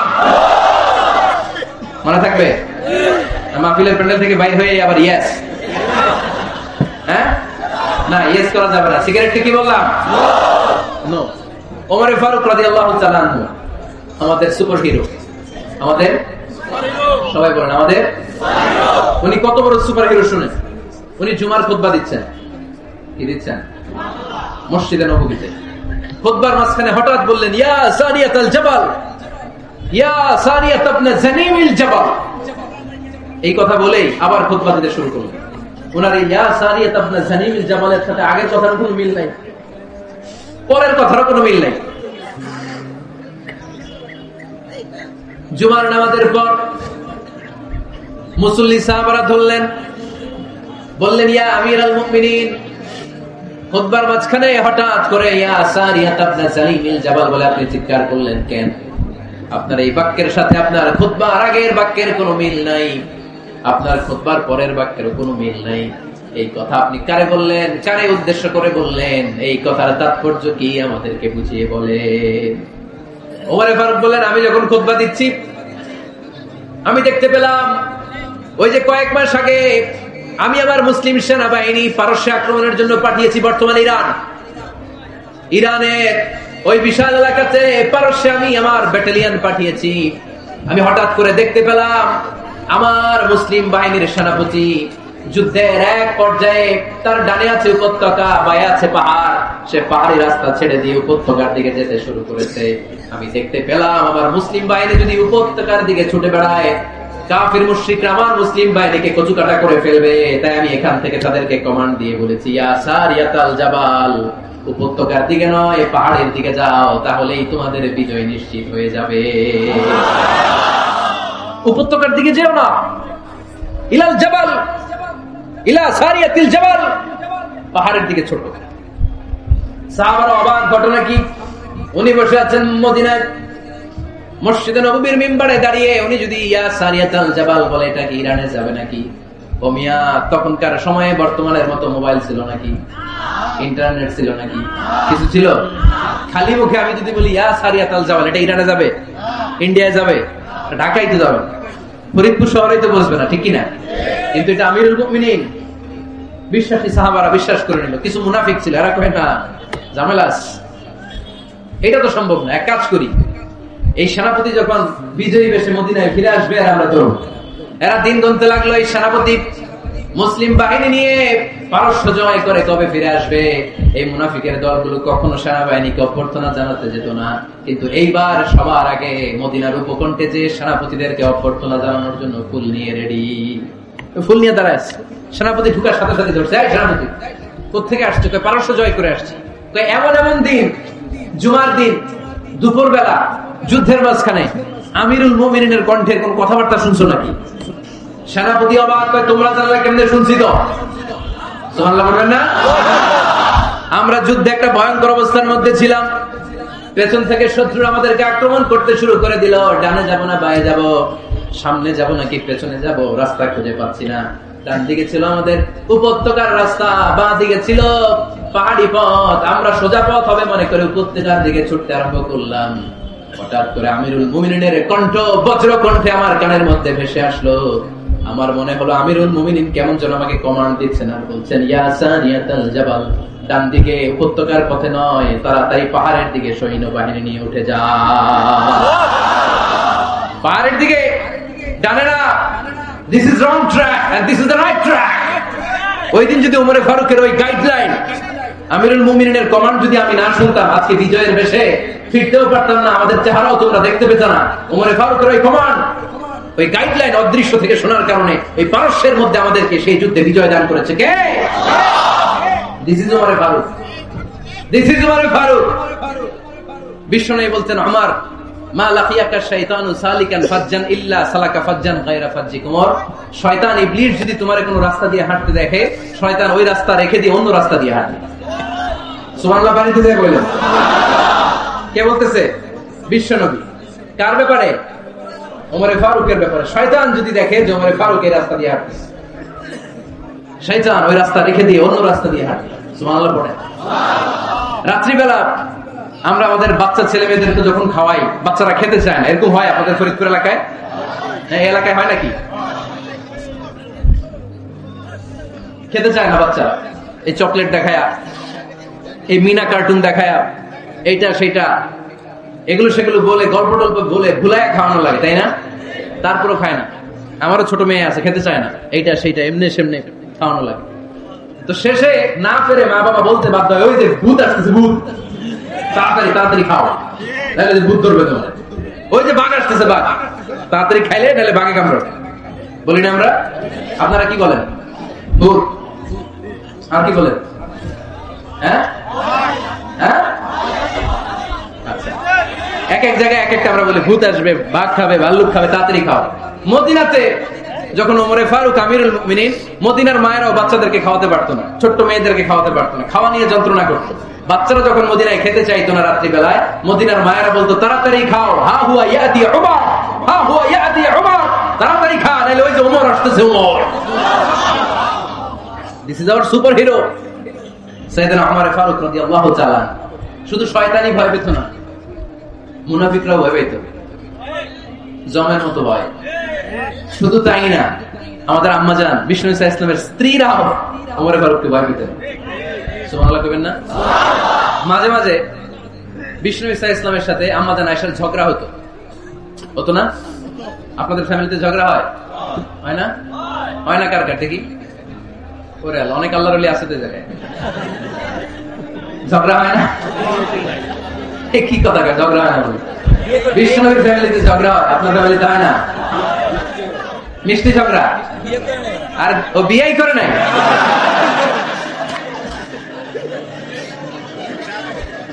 ঝগড়া তো হবেই, দাম্পত্য জীবনের মজাটাই তো এখানে। কখনো ঝগড়া, কখনো আনন্দ, একটু বৃষ্টি, একটু রোদ, একটু হাসি, একটু কান্না, ভালো লাগা, ভালোবাসা শেয়ার করে নেয়া, মিলেমিশে একাকার হয়ে যাওয়া, ঠিক কিনা? তো আল্লাহর হাবিব সাল্লাল্লাহু আলাইহি ওয়াসাল্লামের সাথে আমাদের আয়েশার ঝগড়া হতো। একদিন ঝগড়া হয়ে দুইজন রেগে আছে, খবরদার দুইজন রেগে থাকবেন না, একজন রাখলে আরেকজন থেমে যাবেন, কারণ এই ছোট্ট ঝগড়া থেকে এটা অনেক সময় বিচ্ছেদের দিকে গড়ায়। আমার প্রিয় ফরিদপুরবাসী, ভাবি রেগে গেলে আপনি রাগেন না, ওই দিন আপনি একটু ঠান্ডা থাকেন। আবার আপনি রেগে গেলে, আমার মাইকের আওয়াজ যদি ভাবিরা শুনেন, আপনারা রেগে যায় না, একটু ঠান্ডা থাকবেন। দুইজনে রেগে গেলে তো তৃতীয় বিশ্বযুদ্ধ শুরু হবে, তাই না? একজন রেগে গেলে আরেকজন ঠান্ডা। কারণ এই সামান্য ঝগড়া থেকে ইগোর কারণে এটা বিচ্ছেদ আর ডিভোর্স পর্যন্ত করে।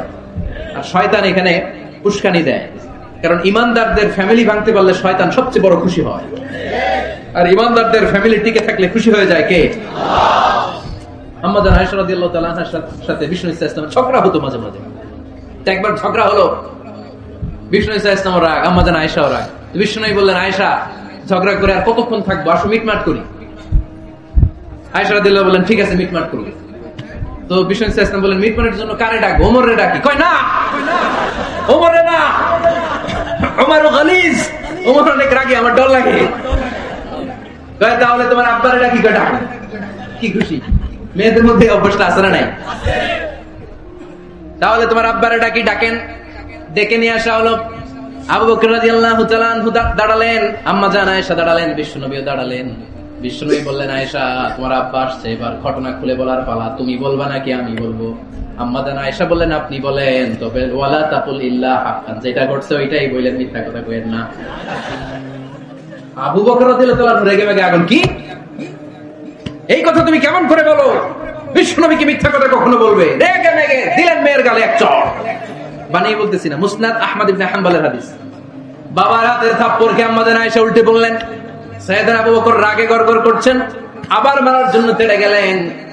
এবার বাঁচার জন্য আম্মা জান আয়েশা বিশ্বনবীর পিছনে যে আশ্রয় নিলেন, বিশ্বনবী বাঁচানোর জন্য দুই হাত মেলে দাঁড়িয়ে গেলেন। পড়েন সুবহানাল্লাহ। বিশ্বনবী যখন দুই হাত মেলে দাঁড়িয়ে গেলেন, সাইয়েদনা আবু বকর রাদিয়াল্লাহু আনহু থেমে গেলেন। সাইয়েদনা আবু বকর রাদিয়াল্লাহু তাআলা আনহু ঘর থেকে বের হয়ে বারান্দায় দাঁড়ালেন। পড়েন সুবহানাল্লাহ। এবার বিশ্বনবী আম্মা জান আয়েশার কাছে যেয়ে বলেন, ইয়া আয়েশা কাইফা রাআইতিনি আনকাসতুকি মিনার রাজুল, দেখছো কেমনে বাঁচাইলাম? আমি না থাকলে ভর্তা বানাই ফেলতো আজকে।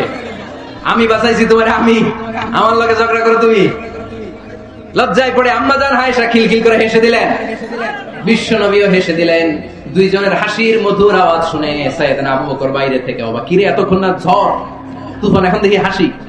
সালাম দিয়ে অনুমতি নিয়ে ভিতরে ঢুকলেন। ঢুকে দেখেন আম্মা জান আয়েশাও হাসে, বিশ্বনবীও হাসে। এই হাসি দেখে আবু বকর রাদিয়াল্লাহু আনহু হেসে দিলেন। আরশের উপর থেকে খুশি হয়ে গেলেন কে? এবার সাইয়েদনা আবু বকর রাদিয়াল্লাহু তাআলা আনহু বললেন, ইয়া রাসূলুল্লাহ আশরিকানি ফি সিলমিকুমা কামা আশরাকতুমানি ফি হারবিকুমা। ও নবী, যুদ্ধ লাগলে, দুইজন যুদ্ধ লাগলে মীমাংসার জন্য যেমনি আমারে ডাকেন, এরকম হাসি আর আনন্দের মুহূর্তে আমারে একটু ডাইকে। আশরিকানি ফি সিলমিকুমা কামা আশরাকতুমানি ফি হারবিকুমা। নবী, আপনাদের মধ্যে ঝগড়া লাগলে সন্ধি করার জন্য আমারে যেমনি ডাকেন, আপনাদের হাসি খুশি আনন্দ খুনসুটি এই মজাদার মুহূর্তগুলোতে আমারে বঞ্চিত রাখেন না, আমার একটু ডাইকেন। সুবহানাল্লাহ পড়েন। এই মুসনাদ আহমদ ইবনে হাম্বলের হাদিস শোনার উদ্দেশ্য হচ্ছে, বিশ্বনবী প্রথমে ওমর ফারুকের নাম বলেছিলেন। সাইয়েদনা আয়েশা বলে, না আমি ডরাই। হাইবাত, দিস ইজ কল্ড হাইবাত ওমর। একবার বিশ্বনবীর সব বিবিরা ধরলেন, ও নবী আমাদেরকে এটা দেন, ওইটা দেন, ঘরে এইটা নাই, ওইটা নাই, ওইটা নাই। বিশ্বনবীকে, আমার কাছে কিছু নাই, যদি এমনি আমার বউ হয়ে থাকতে চাও থাকো, তাহলে যা তা না হলে যা লাগবে কিনে দেবো, সাথে সাথে তালাকও দিয়ে দিব। কিছু দিতে পারবো না, আমার নাই তো, সামর্থ্য নাই। কিন্তু বিবিরাও ধারণা, এটা দেন ওইটা দেন। বিশ্বনবী রহমতের নবী, বিবিদেরকে বুঝাতেও পারেন না। বিবিরা আবদার করতেছে, নবী এটা লাগবে, ওইটা লাগবে। ইন দ্য মিন টাইম বিশ্বনবী একজনের সালাম শুনতে পেলেন। কে যেন দরজায় দাঁড়িয়ে বলতেছে, আসসালামু আলাইকুম। বিশ্বনবী দরজার দিকে তাকালেন, তাকিয়ে বললেন, ওয়া আলাইকুমুস সালাম। আর বুঝতে পারলেন এটা আমার ওমরের সালাম। সালাম দেওয়ার পরে বিবিদের দিকে তাকায় দেখে একজন বিবিও নাই, সব অন্দর মহলের ভিতরে দৌড়। সুবহানাল্লাহ পড়তে পারলেন না? This is our super hero Omar. এরকম ওমর একটা লাগবে, চিল্লায় বলেন কয়টা? একটা ওমর গোটা বিশ্বকে সোজা করে দিবে। একটা ওমর সফল আর দুর্বলের সব পার্থক্য দূর করে দিবে, মাজলুমের উপর জালিমের অত্যাচারের অবসান ঘটায় দিবে, গোটা বিশ্বটাকে সাম্য, মৈত্রী, ভালোবাসার ইনসাফ দিয়ে পরিপূর্ণ করে দিবে। সেই উমরের অপেক্ষায় আমরা নিজের ছেলেকে 80টা বেত মেরেছেন। কয়টা? 80টা বেত মেরেছে। এই ব্যাপারে অনেকগুলো বর্ণনা পাওয়া যায়। সবচেয়ে সহিহ বর্ণনা হচ্ছে মুয়াত্তা ইমাম মালিকের বর্ণনা। ওমর ফারুক রাদিয়াল্লাহু তাআলা আনহুর ছেলে আব্দুর রহমান মারুফুন বিআবি শাহমা ছিলেন মিশরে। ওখানে নাবিজ খেয়েছিলেন। নাবিজ হচ্ছে আরব দেশের লোকেরা দুধের মধ্যে শক্ত খুরমা রাত্রেবেলা ঢেলে দিত। ঢেলে দিলে সারা রাত ওই খুরমার রসটা দুধের সাথে মিশে দুধটা লাল হয়ে যেত। এটারে সকালবেলা খেত, খুব সুস্বাদু। এটাকে বলে নাবিজ। কিন্তু এটা রাতে ভিজাইলে সকালেই খাইতে হয়, রেখে দিলে আবার একটু সমস্যা হয়। এটা একটা তারির মতো হয়ে যায়, মাতলামি চলে আসে। তো ওমরে ফারুকের ছেলে নাবিজ খেয়েছেন, মদ খাননি, নাবিজ, কিন্তু নাবিজ খাওয়াতে সাকরান চলে এসেছে। সাকরান চলে আসাতে এটা যখন প্রমাণিত হয়েছে, আমর ইবনে আস রাদিয়াল্লাহু তাআলা আনহু নাকি 80 বেত মেরেছেন মিশরে। কয় বেত? নিয়ম হচ্ছে সবার সামনে, কিন্তু সবার সামনে না মেরে একটু গোপনে মেরেছে। এই তথ্য যখন ওমরে ফারুকের কাছে এসেছে, উনি বললেন না, মারতে হবে সবার সামনে, আলাদা মাল্লা কেন? ও মদিনায় ফিরে আসলে আমি আবার 80টা মারব। মদিনা ফিরে আসার পরে সাইয়েদনা ওমরে ফারুক ওই আগের 80টারে আর ধরেন নাই, নিজ হাতে আবার 80টা বেত মেরেছে। এই বেত মারার 1 মাস পরে এই আবু শামা ইন্তেকাল করেছে। অনেক ঐতিহাসিক বলে এই বেতের আঘাতে মরেছে, কেউ কেউ বলেছে নিজের রোগের কারণে মরেছে। কিন্তু দিস ইজ দ্য ইনসাফ সিস্টেম অফ আমার। নিজের ছেলে বলে ছেড়ে দেয় নাই। এখন নিজের ছেলে হলে 7 খুন মাফ, নেতার ছেলে হলে 10 খুন মাফ, এলাকার মোড়লের ছেলে হলে 10 খুন মাফ। ও পার্সিয়ালিটি ইসলাম, ইসলামে পার্সিয়ালিটি নাই। আপনি নেতার ছেলে হন, আপনি বিজনেস ম্যাগনেটের ছেলে হন, আপনি যেই হন না কেন, ইসলামের দৃষ্টিতে সবাই সমান। চিল্লায় বলেন ঠিক কিনা? বনু মখজুমিয়া গোত্রের এক নারী চুরিতে ধরা পড়ল। সাহাবারা বললেন, নবী, মদিনার সবচেয়ে ভেরি প্রেস্টিজিয়াস এন্ড ডিগনিফাইড ফ্যামিলির মেয়ে, আপনি হাত কাটেন না। কারণ ইসলামের নিয়ম, চুরি করলে কি কেটে দাও? বিষ্ণু বললেন, বলো হাত না কাটার জন্য তোমরা আমাকে রেকমেন্ড করছো? এটা আল্লাহর আইন, পৃথিবীর কেউ রেকমেন্ড করলো শোনার ক্ষমতা আমার নাই, কারণ আইনটা দিয়েছে কে? আল্লাহ। লাউ কানাত ফাতিমাতু বিনতি মুহাম্মাদিন সারাকাত লাকাতা মুহাম্মাদুন ইয়াদাহা। আরে বনু মাকসুমিয়া মেয়ে তো দূরের কথা, আমার কলিজার টুকরা ফাতেমা যদি আজ চুরিতে ধরা পড়তো, তার হাত কেটে দিতে আমি 1 মিনিটও দেরি করতাম না। দিস ইজ ইসলাম। এই হচ্ছে ওমরে ফারুকের মানাকিব। এরকম ওমরে ফারুক কয়টা লাগবে? আওয়াজ করে বলতে হবে, কয়টা লাগবে? একটা লাগবে। এই সাইয়েদনা ওমরে ফারুক মদিনার প্রথম চিফ জাস্টিস ছিলেন। সর্বপ্রথম ওনার পরামর্শে সাইয়েদনা আবু বকর রাদিয়াল্লাহু তাআলা আনহু কোরআনকে সংকলন করেছেন। আমরা এই যে কোরআন পড়ি 30 পারা, এমদাদিয়া লাইব্রেরির 114টা সূরা, কত সুন্দর সন্নিবেশ করা হয়েছে, এখানে সাজানো হয়েছে। আল্লাহর হাবিব সাল্লাল্লাহু আলাইহি ওয়াসাল্লামের সময় কি এরকম কোরআন ছিল নাকি? ছিল না। খেজুর পাতার মধ্যে, গাছের বাকলের মধ্যে, ওটের বড় হাড্ডির মধ্যে আর পাথরের মধ্যে খোদাই করা কোরআন ছিল। সাইয়েদনা আবু বকরের সময় রাদিয়াল্লাহু তাআলা আনহুর সময় যুদ্ধ হলো, 70 জন হাফেজ সাহাবী ইন্তেকাল করলেন। সাইয়েদনা আবু বকর রাদিয়াল্লাহু তাআলা আনহুকে ডেকে ওমরে ফারুক, এইভাবে হাফেজে কোরআন সাহাবীরা যদি দুনিয়া থেকে বিদায় হয়ে যায়, আল্লাহর কোরআনও তো বিদায় হয়ে যাবে। আমার পরামর্শ হলো, আপনি সব বয়োজ্যেষ্ঠ সাহাবীদেরকে একসাথে করে, কোরআনের সব কাগজগুলোকে একসাথে করে একটা নির্ধারিত কপির মধ্যে কোরআনকে সংকলন করে ফেলে। সাইয়েদনা আবু বকর বললেন, যেটা আমার নবী করে না, এটা আমি কেমনে করি? কিন্তু ওমরে ফারুক নাছরবান্দা বলে না, এটা করলে কোনো খারাপ হবে না, ভালোই হবে। মুসলিম উম্মার জন্য এক জায়গায় কোরআন সন্নিবেশিত থাকবে, আপনি করেন। সাইয়েদনা আবু বকর রাজি হয় না, ওমরে ফারুকও ছাড়ে না। ওমরে ফারুক বলতে বলতে এমন ভাবে সাইয়েদনা আবু বকর রাদিয়াল্লাহু তাআলা আনহুকে ধরলেন, সব শেষে সাইয়েদনা আবু বকর ওমরে ফারুকের কথায় কোরআন সংকলনে রাজি হয়ে গেলেন। পড়েন সুবহানাল্লাহ। উনি বললেন, ওমর যখন আমাকে বারবার বুঝাতে লাগলো, আল্লাহ তাআলা আমার হৃদয়টা ওমরের কথা শোনার জন্য খুলে দিলেন। আল্লাহ তাআলা কেমন যেন আমাকে ইলহাম করলেন, আবু বকর করো, এই কাজের মধ্য দিয়ে আমি আমার কোরআনকে গোটা বিশ্বে জীবিত রেখে দেব। This is Umar. এই যে আমরা হিজরি সনের যে আমরা গণনা করি, এই হিজরি সনের প্রবর্তক হচ্ছে সাইয়েদনা ওমর ফারুক। সুবহানাল্লাহ নাই? আপনাদের মনোযোগ আছে না গেছে? কই ঘুমাই গেলেন মনে হয়? তাকবীর দেন তো একজন আওয়াজ করে।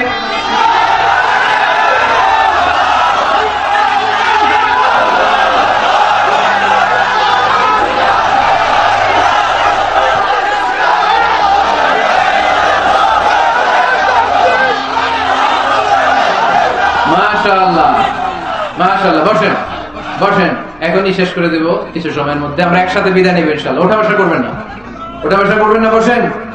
সাইয়েদনা ওমর ফারুক এই হিজরি সনের গণনা শুরু করেছে। সাহাবারা বলল, আমিরুল মুমিনিন, খ্রিস্টানদের ঈসাই সন আছে, আমাদের মুসলমানদের কোনো সন নাই। আমাদের একটা সন থাকলে আমাদের জিজিয়া নিতে, আমাদের যাকাতে টাকা উত্তোলন করতে অনেক সুবিধা হবে।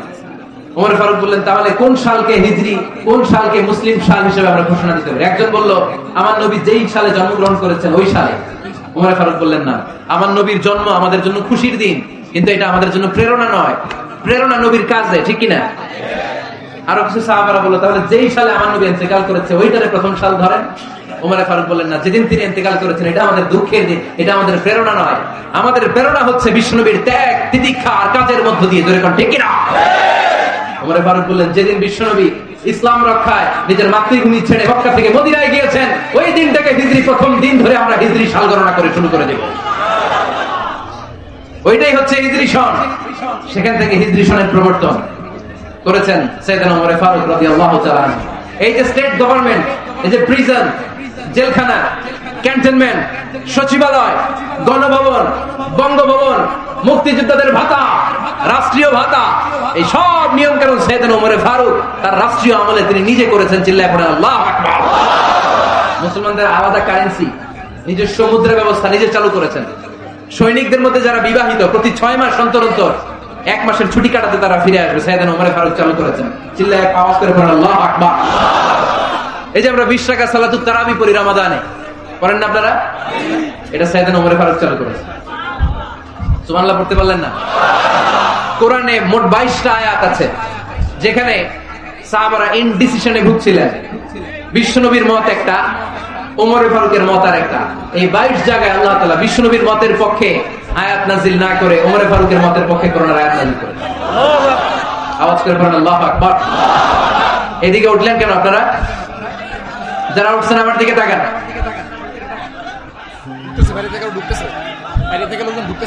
কিছু ভিতরে ঢুকতেছে, কিছু বাইরেতেছে না?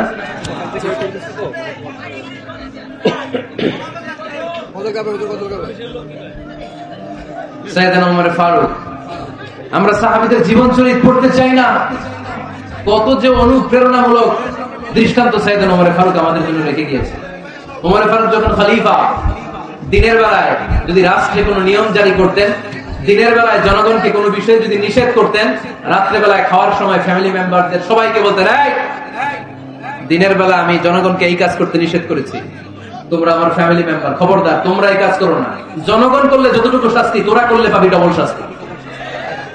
সুবহানাল্লাহ না? আমাদের নেতারা ওই বাড়ির বিচার করে, ওই বাড়ির মাইয়ার বিচার, ওই বাড়ির পোলার বিচার, নিজের পোলা গাঞ্জা টানে আসরে নাই, নিজের মেয়ে অপরাধ করে আসরে নাই। কি নেতা ছিলেন ওমর ফারুক? আগে নিজের ঘর সামলিয়েছেন, আগে নিজেকে সামলিয়েছেন, নিজের ঘর ঠিক করেছেন। বলেছেন জনগণ করলে যত ব্যাগ, তোরা করলে double bag. This is called leader. ঠিক কিনা? এক বাবা এসে বললেন, ওমর ফারুক আমার ছেলে কথা শোনেন, বেয়াদব। ওমর ফারুক ছেলেরা ডাকলেন, বাবা তুমি তোমার আব্বাজানের কথা শোনো না, তুমি তো কবিরা গুনাহ। ছেলে বলে, ওমর ফারুক সব দায় দায়িত্ব আল্লাহ ছেলে মেয়েদেরকে দিয়েছে, বাবা মাকে কোনো দায়িত্ব দেয়নি। ওমর ফারুক বললেন, অবশ্যই দায়িত্ব দিয়েছে। তাহলে বলেন আমার বাবার দায়িত্ব কি? উনি বললেন, প্রাইমারিলি প্রথমত 3 দায়িত্ব। আইয়ানতাকিয়া উম্মাহ, পৃথিবীর প্রতিটি বাবার উচিত ছেলেদের মেয়েদের জন্য ভালো মায়ের ব্যবস্থা করা। 2 নম্বরে আইয়াহসিনা ইসমা, সুন্দর তার একটা নাম রেখে দেয়। 3 নম্বর ইউআল্লিমাহুল কিতাব, তার আল্লাহর কিতাব শিক্ষা দেওয়া। এবার ছেলেকে আমার আব্বা 3টার একটাও করে নাই। এবার ওমর ফারুক রেগে গেলেন, বাবার কাঁধে ধরলেন, বললেন তুই ছেলের জন্য বিচার নিয়ে আসলি, তোর 3টা দায়িত্বের একটাও তুই পালন করিস নাই। ছেলে বলে, আমিরুল মুমিনিন, আমার মা নর্তকী, আমার মা মাজুসি, আমার মায়ের মধ্যে কোনো আদব কাদব নাই, সুন্দরী দেখে আমার মারে বাবা বিয়ে করছে, আমার মায়ের কাছ থেকে জীবনে কিছু শিখি নাই। 2 নাম্বার সাম্মানি খানফাসা, আমার বাবা আমার নাম রেখেছে চামচিকা। কি নাম রাখছে? এটা নাম হইলো একটা, এরকম উল্টা পাল্টা নাম আছে না? নাই না, এগুলো রাখবেন না। আব্দুল্লাহ রাখবেন, আব্দুর রহমান রাখবেন, আর একটা কি বলছি আজকে, হুযায়ফা রেখে দিন, পারবেন? ওয়ালাম ইউআল্লিমনি হারফাম মিন কিতাবিল্লাহ আমিরুল মুমিনিন, শুধু তাই না, আল্লাহর কোরআনের একটা অক্ষর আমার বাবা কোনোদিন আমারে শিক্ষা দেয় না। ওমর ফারুক রেগে গেলেন, এবার বাবার কান্দে ধইরা মারতে শুরু করলেন, তুই পোলার নামে বিচার নিয়ে এসেছিস, তোরে মাইর দিমু আগে। এরকম নেতার দরকার আছে না নাই? মদিনায় এক লোক তার বউরে রাগের চোটে 100 তালাক দিয়ে ফেলছে। কয় তালাক দেয়ার নিয়ম? কয়টা দিছে? কয়টা? এবার স্ত্রী কাঁদতে কাঁদতে এসে বলে, আমিরুল মুমিনিন দেখেন, আমার স্বামী আমারে রেগে মেগে 100 তালাক দিছে। ওমর ফারুক বললেন, দইরা নিয়ে এটা নিয়ে আসা হলো। ওমর ফারুক বললেন, কয়টা তালাক দিয়েছ? কয় 100টা। কেন দিছ? কয় মাথা গরম আছিল। এরকম আছে না? তালাক দেওয়ার সময় সব তালাক, তুই তালাক, তোর মা তালাক, তোর বোন তালাক, সব তালাক। তালাক দিবে ওয়াইফ রে, দিতেছে সবাই রে।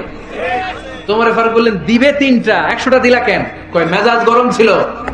কয় দাঁড়া, আত-তালাকু মিন শাআইরিল্লাহ, তালাক হচ্ছে আল্লাহর দেয়া বিধানের একটা নিদর্শন, এটা নিয়ে তুই খামখেয়ালি করলি। আমার রায় শোন, আমার রায় হচ্ছে 3 তালাকে তোর বউ তালাক, বাকি 97 তালাক তোর পিঠের উপরে পড়বে। এরকম বিচারের দরকার আছে না নাই? এরকম দৃষ্টান্তমূলক বিচার যদি বাংলার জমিনে দেয়া হতো, আর কোন নারী ধর্ষিতা হতো, আর কোন নারীকে অ্যাসিড মারা হতো, আর কোন নারী যৌতুকের জন্য কান্না করতো? একটা আমল লাগবে, বেশি না। কয়টা লাগবে? তিনি গভর্নর সিস্টেম চালু করেছিলেন, governor system, Islamic state. Bahrain, Yemen, মিসর, কুফা, বসরা, মক্কা, মদিনা, এই 7 জায়গায় 7 জন গভর্নর পাঠিয়েছেন, তাদের থেকে তথ্য নিতেন। এই গভর্নর সিস্টেম উনি বানিয়েছেন। সাইয়েদনা আমর ইবনে আল-আস রাদিয়াল্লাহু তাআলা আনহুকে পাঠিয়েছেন মিশরে। মিশরে একটা দৌড় প্রতিযোগিতা হতো। ওই দৌড় প্রতিযোগিতায় আমর ইবনে আল-আস রাদিয়াল্লাহু তাআলা আনহুর ছেলে অংশগ্রহণ করেছে, কিন্তু এক মিশরি ওই দৌড় প্রতিযোগিতায় চ্যাম্পিয়ন হয়ে গেছে, রানার্স আপ হয়েছে আমর ইবনে আল-আসের ছেলে। এবার মিশরি ফার্স্ট আর গভর্নরের ছেলে সেকেন্ড। রাগের চোটে আমর ইবনে আল-আসের ছেলে ওই মিশরির মাথার মধ্যে কয়েকটা বাড়ি মেরেছে। মিশরি বলে, আমার মারলা কেন? তুমি খেলাই পারো না, আমারে মারলা কেন? কয় আনা ইবনুল আকরামিন, আমি গভর্নরের পোলা, আমি যা বলবো এটাই হবে, আমার উপরে কথা নাই।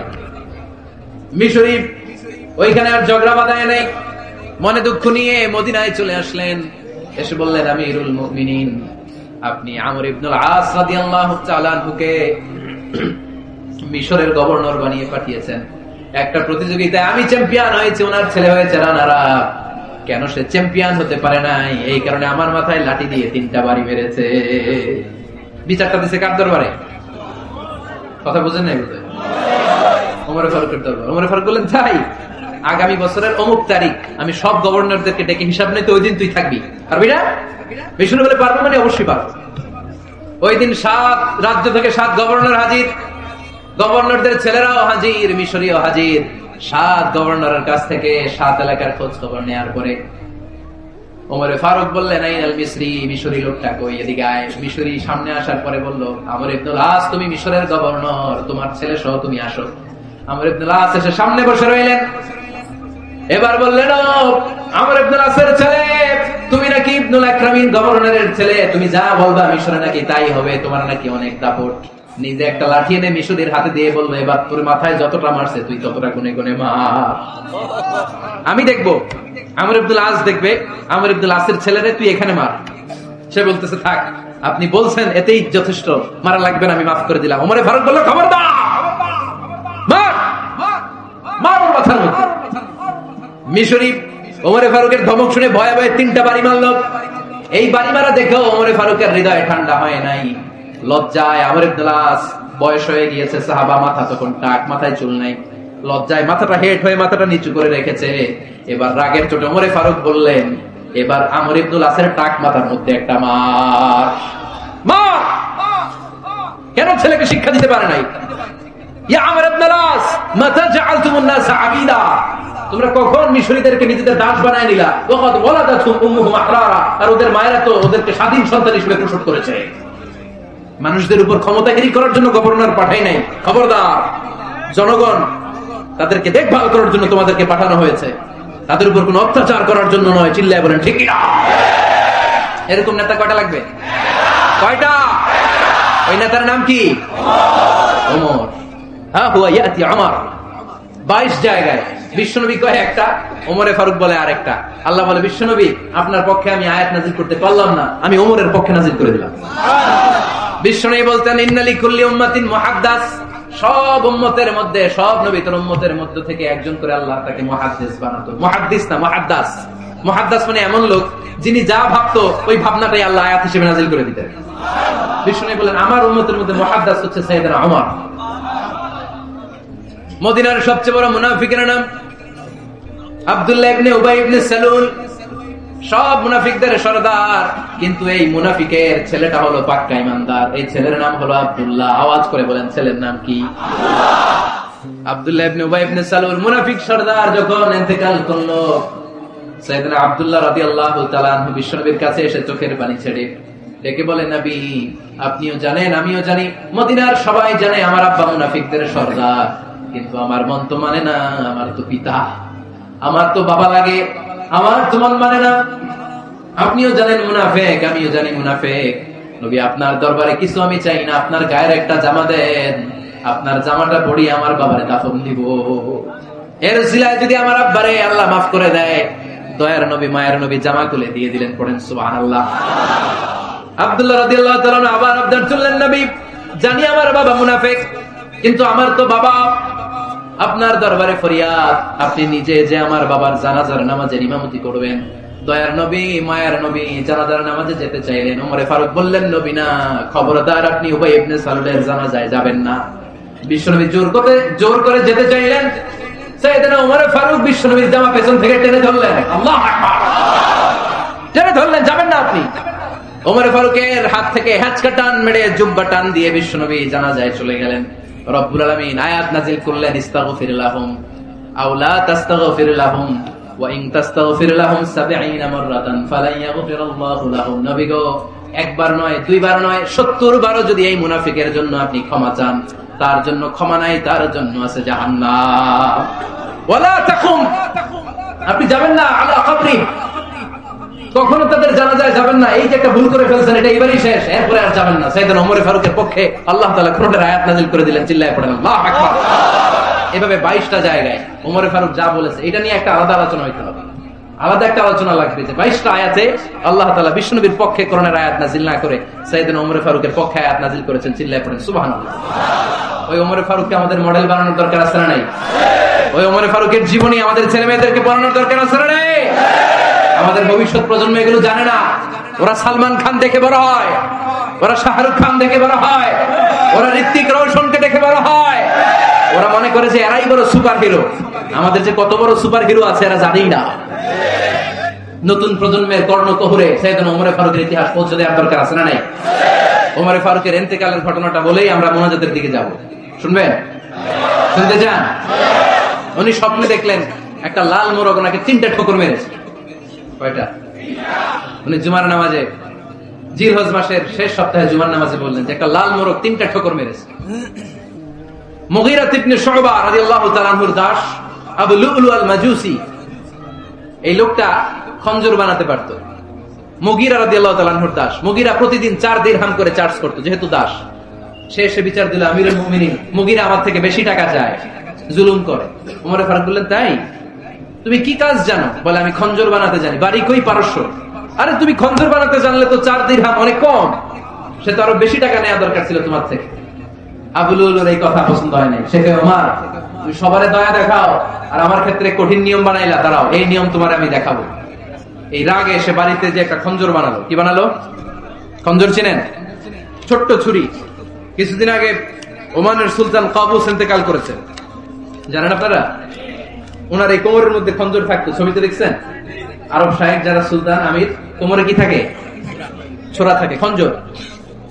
সে বাসায় যে একটা খঞ্জর বানালো, যেই খঞ্জরের 2 মাথা, লাহু রাসান ওয়া মাকবাদাতুহু ফি ওয়াসাতি, আর ধরার হ্যান্ডেলটা মাঝখানে, এদিকেও ছুরি এদিকেও ছুরি, যাতে এইভাবে মারা যায়। সে ধার দিতে লাগলো আর বলল, ওমর দাঁড়াও, তোমার আমি দেখাবো। ওমর ফারুক মুসজিদে নববীর ইমাম, ফজরের নামাজের সময় এ আবু লুলু আল মাজুসি বুরনুস পরে, চাদর পরে, লুকিয়ে লুকিয়ে, সে অগ্নি উপাসক, মুমিন নয়, ওমর ফারুককে অ্যাটাক করার জন্য গেলেন মসজিদে নববীতে। ওয়াকানু ইউসাল্লুনা বিগালাস, তখন ওনারা অন্ধকারে নামাজ পড়তেন। নামাজের সময় যখন হলো, লুকিয়ে লুকিয়ে প্রথম কাতারে ওমর ফারুকের পিছনে মুয়াজ্জিনের পাশে দাঁড়ালো, হাতে খঞ্জর। একামত হলো, ওমর ফারুক সালাত শুরু করলেন, ফজরের সালাত, আল্লাহু আকবার। নামাজ শুরু করলেন, সূরা ফাতিহা বললেন। আরেকটা সূরা যখন পড়তে যাবেন, in the mean time Abu Lulu এই খঞ্জর নিয়ে ওমর ফারুকের বুকের মধ্যে 3টা স্টেবিং করলেন। একটা মারলেন নাভির নিচে, মারার সাথে সাথে পাকস্থলী কেটে গেল। আরেকটা মারলেন পাজরে, পাজর ছিঁড়ে গেল। 3টা মারার পরে ওমর ফারুক বললেন, কাতালানি আল কালব, এক কুকুর আমাকে মেরে ফেলেছে। পেছন থেকে এক সাহাবীকে টান মেরে সামনের দিকে নিয়ে গেলেন, তুমি নামাজের ইমামতি করো। আর ওমর ফারুককে বাকিরা ধরাধরি করে পেছনে নিতে আরম্ভ করলেন। আর এই আত্মাই আক্রমণ যে করেছে, সে কাতারের মাঝখান দিয়ে যেতে আরম্ভ করলো, আর 2 দিকে ছুরি মারতে আরম্ভ করলো। 13 জন সাহাবীর গায়ে ছুরি মেরেছে, 7 জন সাহাবা স্পট ডেথ, জায়গায় মৃত্যু। এই ভয়ঙ্কর অবস্থা দেখে এক সাহাবী বুরনুস, এক ধরনের জুব্বা আছে মাথাওয়ালা, অনেকে জ্যাকেট পরছেন না এরকম মাথাওয়ালা, লম্বা জুব্বা আছে আর ওপরে শীতে পড়ে মাথাওয়ালা, এই মাথাওয়ালা জুব্বা বের করে এক সাহাবী জালের মতো তার দিকে উড়ায় মারল।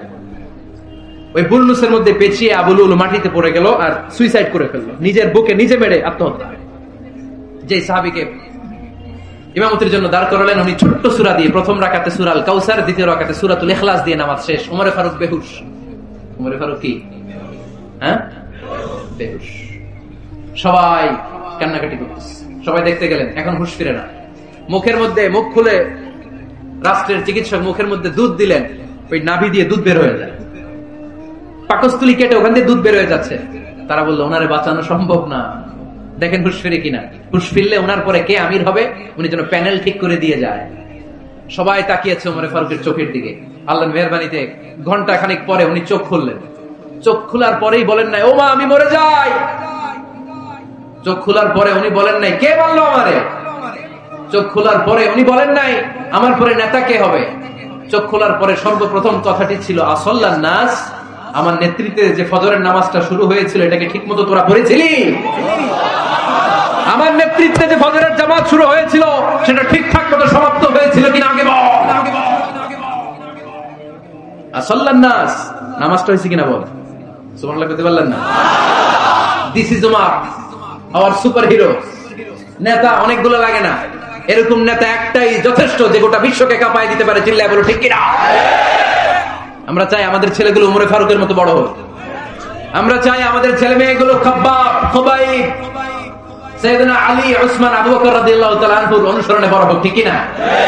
আমরা একটা ওমর চাই যিনি আমাদেরকে সালাতের শিক্ষা দিয়ে গিয়েছেন, ইন্তেকালের আগে বলেছেন সাল্লান নাস। এজন্য আমরা যেন নামাজ কখনো নষ্ট না করি।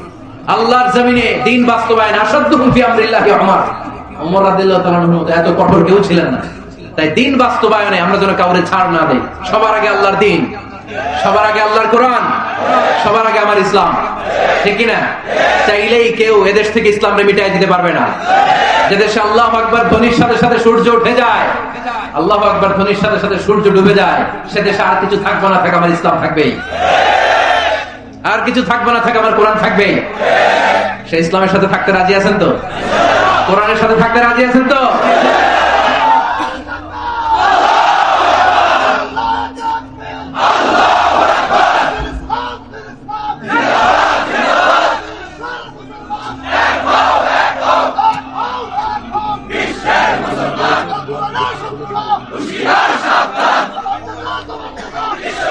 আল্লাহ আমাদের সবাইকে কবুল আর মঞ্জুর করে নেই। আমরা পড়ি আমিন। উঠলেন কেন? দোয়া হয়েছে? হুজুর বসে আছে, হুজুর দোয়া করবেন। বসেন বসেন বসেন বসেন। কয়েকজন ভাই কালিমা পড়ে মুসলমান হতে চায়। মোহতামিম সাহেবের হাতে, মোহতামিম সাহেবের হাতে ওনার মাদ্রাসায় আগামীকাল তারা কালিমা পড়বে। আমরা তাদের জন্য দোয়া করি, আল্লাহ তাআলা আমার ভাইদেরকে ইসলামের জন্য কবুল করে নেয়। আমরা যা শুনলাম আমরা যেন আমল করতে পারি, আল্লাহ তুমি তৌফিক দাও। আল্লাহ আমাদের মধ্যে ভ্রাতৃত্ব ভালোবাসা তুমি বাড়িয়ে দাও। আল্লাহ আমরা এই ফরিদপুরের ময়দানে এই রজনীতে যেমনি একসাথে বসতে পারলাম, তোমার জান্নাতের জন্য একসাথে বসতে পারি, তুমি তৌফিক দান করো।